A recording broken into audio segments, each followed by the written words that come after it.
45 тысяч человек в Коми задействованы в работе ТОСов. За 10 лет их было создано 160. Это наибольшее количество по северо-западу. Активисты развивают проекты по 12 направлениям.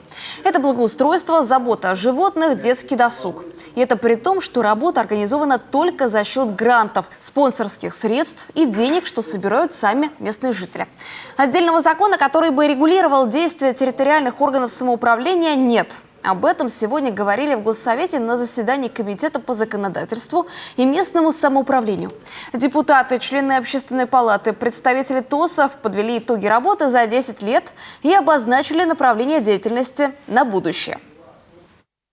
В нашем регионе действительно адресных мер поддержки системных на уровне региона специально для территориального общественного самоуправления нету. Но при этом территориальное общественное самоуправление все равно развивается достаточно планомерно, стабильно. Есть позиции, по которым мы являемся лидерами в нашей стране.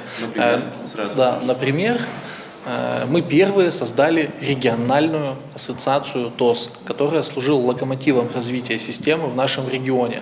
На сегодняшний день подобных ассоциаций 26.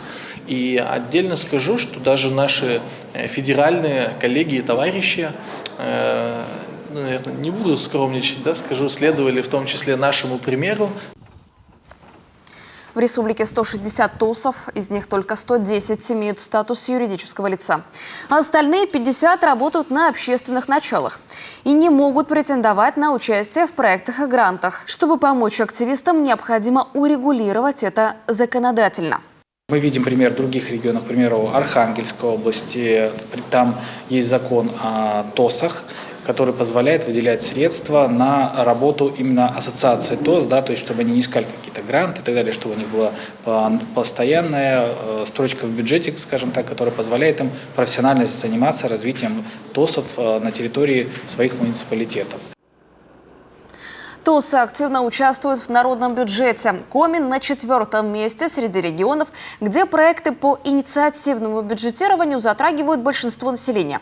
Более 85%. В 2023 году при поддержке главы Коми по просьбам жителей сумма субсидий на один проект по каждому направлению была увеличена в 1,5–2 раза. На этот год отбор прошли 396 проектов. Предусмотрено более 300 миллионов рублей. Это в 8 раз больше, чем в 2017 году, когда только стартовал народный бюджет.